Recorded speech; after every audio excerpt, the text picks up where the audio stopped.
Hello ladies and gentlemen, and thank you very much for joining us once again. This is Kuraitu TV. My name is Daniel Lovi and I'm the host today. I told you that Kuraitu TV is always on the move to make sure that we give you politics at hand. And today I'm joined by a political analyst, Kithyaka, and we'll be talking about the state of the country and where we are heading to. And as much as the 2022 general election is concerned, how prepared are you as a Kenyan, as a registered voter, and what's your take on politics? Kindly join me till the end. Good morning, sir. Morning, Banalovi. How are you? Very fine, sir. How are you doing now? I'm doing very well. How are things on the ground in as much as we calling and shouting all over politics, because that is what is in the Kenyan mind today? I will tell you that the ground is just politics. And the politics is that we are 6 months away to the general elections. Last year we thought it was a bit far, but I think it has come faster than we expected. And I can assure you that after the NDCs that have happened in the last 2-3 weeks, the ground is getting hotter and there will be a lot of discussion about politics. And I think I think the election fever is now on. And you can see it from the different articles that are in the newspaper and also on the TVs that have been very clear that there's a line between Azimio and a clear line between Azimio and the Hustler Nation. So, Mr. Joe, I just heard you talk about the Azimio and the Hustler Nation. Do you think there might be a probability of another political party coming up, and maybe we just drop the notion that we only have two big political parties that we have at hand? Do you think there is a probability of another one coming, or all of them will just have to join them? There was a probability that there was going to be Oka, but unfortunately from the last events on Saturday, we've noticed that Oka wants to now join in Azimio and call themselves Azimio Oka Alliance. It's quite unfortunate because we would have liked a third force, and this third force would have given us a bit of stability in terms of having not a 2-horse race but a 3-horse race, because this would be able now to give us an indication that we would have had a better formed government during the rerun as opposed to the first round. Yeah, as you all know, we've always been on the edge of a 50+1, and if you look at the difference of the last 3-4 polls, it's always in hundreds of thousands, not in a million plus. So this would have been now the time that we'll be able to have a 3-force, and the third force then would be able to align with who they would want to win, and would have been able to have a stronger government. But what we're having an indication of is that there may be another handshake, owing to the fact that there may be a strife between the two parties at the end of the election. Joe, when we trace back in the leadership of this country, Kenya nowadays and currently as we talk right now, it has experienced something that it has never experienced before. Someone who is seated being the head of the country, endorsing a leader. Beginning from the reign of Jomo Kenyatta, Moi, now we have Uhuru Kenyatta. I've never seen Jomo Kenyatta endorsing a president, or maybe someone who's going to succeed over him. I've never seen Mike Kibaki doing the same. What is it so new? I think it's just generational takeover, because when you look at Kenyatta, the late Jomo Kenyatta died in office, so he had no time to have a succession plan.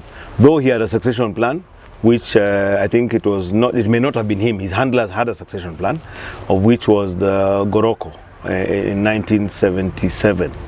And unfortunately it failed because the then vice president became the president at that time. So Moi took over in 1978, and in 1978 to 2002, we had the reign of Mzee Moi. And what Mzee had tried that time, he was also feeling a bit energetic to see his succession, and so he tried to put Uhuru as his candidate, but unfortunately the Kenyans decided to choose Kibaki, and Kibaki became president. When Kibaki was leaving office, he did not take sides, though there was an indication that the government or the handlers wanted Mudavadi. But I think Kibaki, because of his old age, he was not interested in anything to do with politics after his retirement, so then he left. We have a young president in the name of President Uhuru Kenyatta. There is no way that Uhuru would just sit back and watch, because he has a right, one, as a Kenyan to be able to participate in the next election. Two, he's youthful, and he feels he wants to see how this country will go even after his reign. So it is hard for a person of that age, in his 60s, actually sitting back and deciding, let me not participate in these elections. The only thing that is a difference is that it's something that is interesting, because it's his deputy vice versus his former opposition candidate. And the war they had with Raila, people have really wondered, why is there a turnaround? But I don't think you'd be asking me the same question if he had endorsed Ruto. I don't think you'd be asking the same question, but you'd be feeling it is natural for him to have endorsed Ruto.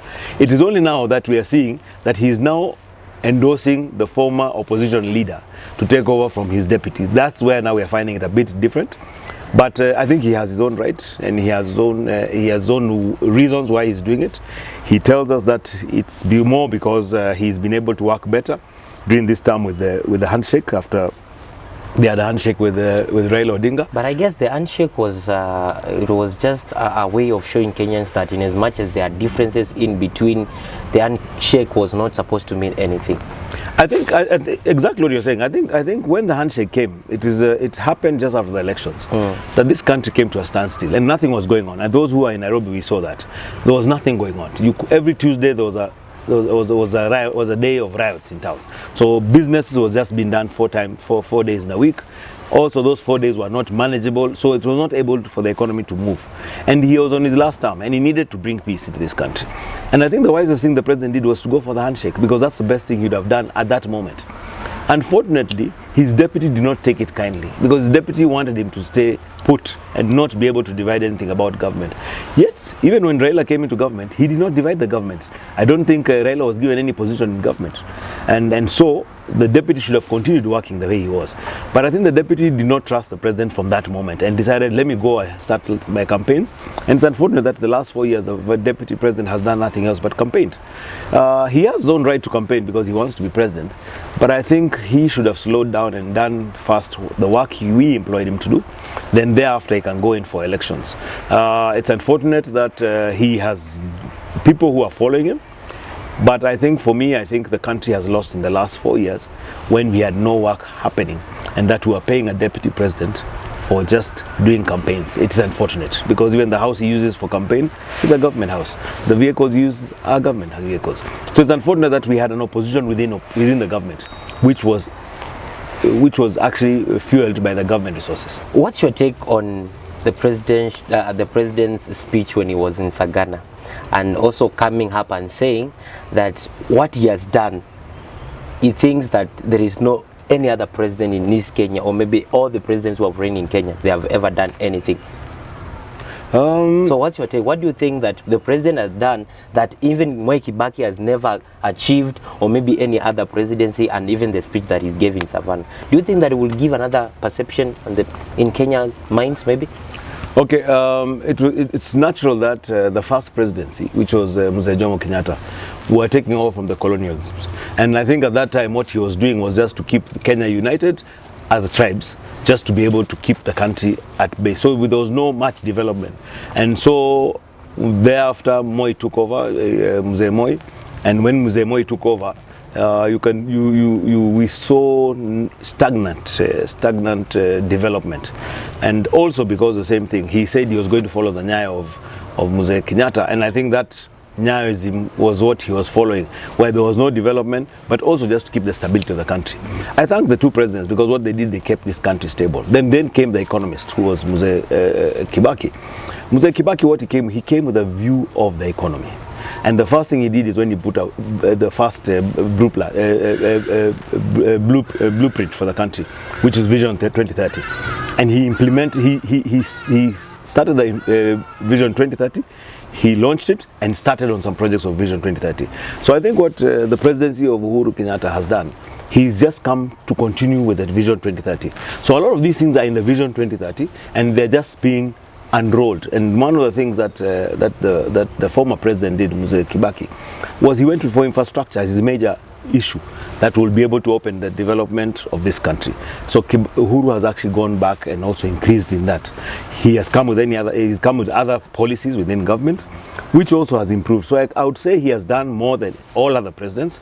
But as I was telling you earlier, it's because of he's young, he's energetic, and he owes the country more than even what he has done, because he's going to be more around in terms of out of politics, watching how the economy goes. So he needed to have done that economic shift of this country. So because of that statement which he said that he has done more than any other president, so far has he achieved the 4 big agendas, in as much as we say that he has done a lot? Yes, I think he has, because housing has improved. We've seen a lot of factories reviving. The economy is been revived, though we are so much politicking that we don't notice what the economy is doing. But there's the revivals of various sectors like agriculture, manufacturing. We also have the housing projects, which are really, they actually just that they are silently being built and silently being launched. But I'm sure I don't know whether he'll get to his target of 100,000 houses, but I'm sure they will get somewhere near. But if they combine all the houses that have been done, I think they'll be able to do. What we've done more is that we've done a lot of development during this last 10 years of His Excellency the President. But I think it's at a very high cost of borrowing. We've borrowed a lot of money. And it's unfortunate, as he says, that 2 billion shillings are stolen every day, is that this money, as much as we borrow, it's in the same ratio that the stealing has also, or the corruption in this country has also increased. We have made, people have gotten rich from this borrowing that we have done. And I think it's unfortunate for our children that we'll be able to pay so much dearly in the years to come. Okay. But in terms of borrowing, I think we've borrowed more, and that's why we've been able to achieve more. So thank you very much, my viewer, for always joining me. Remember that this is not just the end of the matter, but just the beginning. Let's meet in the next episode about politics and politics. Don't forget to share, like, and subscribe. Thank you.